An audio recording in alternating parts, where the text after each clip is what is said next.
New York Mets are making moves, and it's got serious implications. The fallout of the Brandon Sproat, Kodai Senga discussions and moves has corresponding items to go over, including the return of a key piece to the lineup, which is exactly what we're going over, only here on Mets Digest. I'm your host today, Mike Duda. We're going to talk about Senga's replacement and an absolute bulldog returning, but first we got to talk about some subscribers, and that being the fact that 66.9% of you that watch these videos aren't one. So please do me a favor, do us a favor here at Mets Digest, and hit that free subscribe button. That way we can bring content to you about the amazing. So without further ado, let's go ahead and dive right in. But before we jump into all of the details and everything you need to know in all of these moves, make sure you check out my most recent 2 videos about Kodai Senga and about Brandon Sproat. That's a lot of context that you'll need to know for this video. So assuming you've done that, let's go ahead and dive right in right away. Here it is. You've seen this before, assuming you've watched these videos, particularly the Senga one. And as you can see on your screen, per the Mets X, aka Twitter, and official roster moves, right-handed pitcher Kodai Senga, a former ace, has been optioned to AAA Syracuse. Again, we dove into that in depth about how the ace found himself in AAA, but what I want to focus on is the corresponding move. Right-handed pitcher Wander Suero has reported to the Major League team. The Mets claimed him off waivers yesterday on Thursday. Again, we'll dive into all that in just a sec, because catcher Francisco Alvarez has returned from his rehab assignment and was reinstated from the 10-day injured list. And in the corresponding move, catcher Hayden Senger has been optioned to AAA Syracuse. Now, we saw this picture earlier, but let's go ahead and dive into these 3 players. Starting it off with the general stats of Wander Suero. That's who I want to start off with, because you saw that guy in the thumbnail. He is the focus of today's video. Not good stats this year. 5 games, 6 1/3, 11.37 ERA, and a whip that is well north of 2.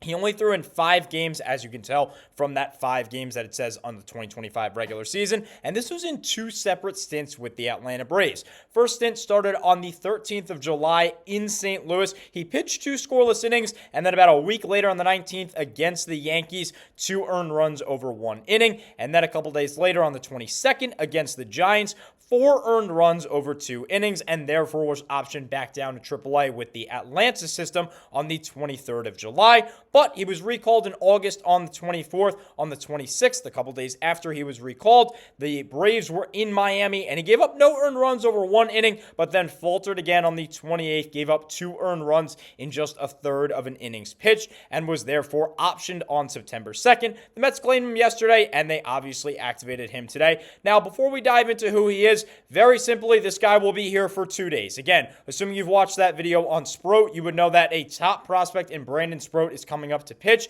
The Mets are going to do a very simple 1-for-1 pitching swap. The only reason why Suero is on this roster is because Senga was sent down, and you want to replace a pitcher with a pitcher, someone that is available tonight. Sproat is not going to be available tonight. He's a starting pitcher. He's going to make a start on Sunday. Therefore, since Senga is in AAA, you got 2 days that you want to use a pitcher, and that is going to be Suero. The Mets are probably going to put him in, hopefully in a blowout type situation, just to save that bullpen. Maybe if the Mets are losing big against Cincinnati in a critical series, or if they're up big, you just want Suero to come in and eat up some innings. That way he saves the bullpen a little bit, because you have a guy that you can very simply almost waste. I hate to say it like that because he's a human being, but you're going to waste basically him, because you're just going to use his arm as much as possible, and then you're definitely going to DFA him or send him back down to AAA on Sunday when Sproat comes up. So here are the expanded statistics on Baseball Reference. In case you're curious, you got win-loss percentage, ERA, all the good stuff, even ERA plus and FIP.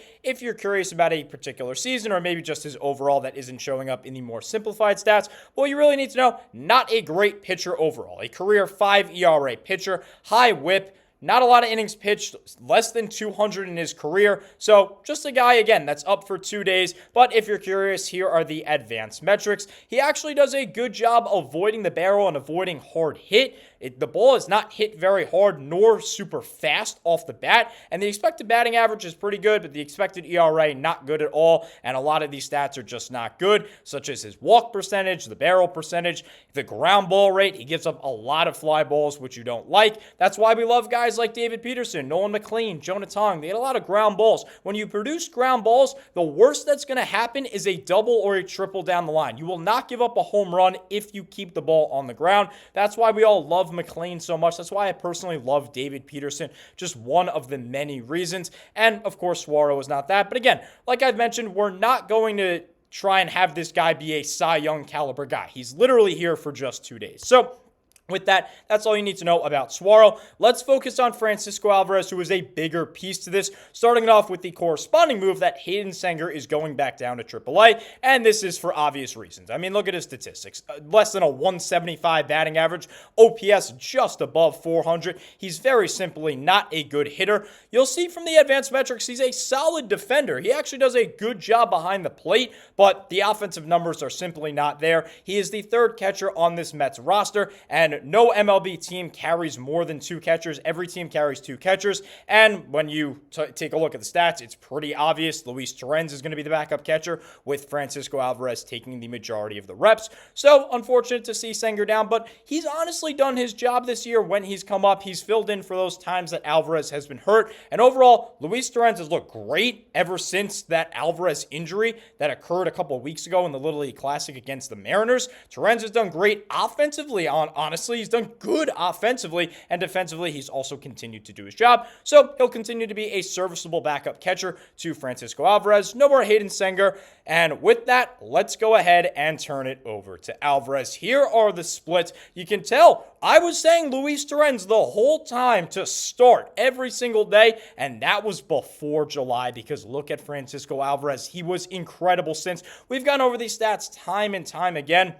His OPS is well north of 1.000 since he returned from the IL. You can see it from the months of July and August, the last 30 days as well. He has been great of late, and the Mets are super stoked to have this guy back. So let's turn it over to some of the experts. Going with the New York Post today, it's Mark W. Sanchez and Mike Puma. They'll tell you everything that you need to know, and somehow how the answer to the question of is Francisco Alvarez actually healthy and playing, somehow that's a yes. I mean, healthy might be a little bit of a stretch, but this guy is such a bulldog, he's going to play through it. And they do a really, really good job opening it, saying down 2 fingers, Francisco Alvarez is getting a thumbs up from the Mets. The catcher will be activated from the injured list before Friday's series opener against the Reds. A source said Thursday, having completed a rehab assignment that began with a sprained UCL in his right thumb and continued even after fracturing his left pinky.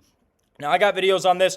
If you've checked them out, great. If not, you can go ahead and check these out. I did an initial injury on the first injury, then an update when it was pretty serious, and we found out it was pretty serious, and then another one when he got hurt for a second time. Those videos are this has serious implications for the Mets. This just confirmed what we all feared, and I cannot believe what I am witnessing. So with that, let's go ahead and continue the quote. On the receiving hand that sustained so much impact for catchers could use some rest, but the 23-year-old appears to be on a mission to return and help the club. He's a dog, bulldog, tough guy, whatever you want to say about him. This guy is super tough, and he's got one goal, and that is to win baseball games. I love hearing this from the experts. To continue, Alvarez required 5 rehab games with AAA Syracuse in total. 4 after the hit-by pitch that broke his pinky. Yes, he's playing with a broken pinky and a torn UCL in his finger. He's playing through this pain to prove to the Mets he can withstand the pain, still be effective, and reclaim his catching spot.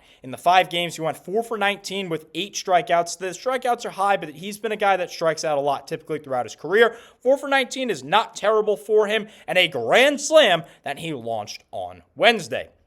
But of course, he is playing compromise. He said that he has been swinging compromised with a thumb injury whose surgery carries a return timeline of around 6 to 8 weeks. So he has been determined to put it off until after the season. He has adapted his throw without much use of his thumb, which opposing teams surely will test on the base paths. He has been swinging and catching compromised with a pinky that sustained a, quote, small fracture, manager Carlos Mendoza said, after which Alvarez met with doctors. But let's just show how much of a dog this guy is. Look, hours after receiving the green light to continue baseball activities, he was sent back in the batting cage. He was back in the batting cage, and he was swinging with authority. He broke a finger 2 Wednesdays ago and was in the Syracuse lineup the following Saturday. This guy is incredible. I know I've said plenty of times I don't love this guy. I think this guy's been a waste of a first-round pick because he was a first-round pick and a number 1 overall prospect in baseball, actually, I might say.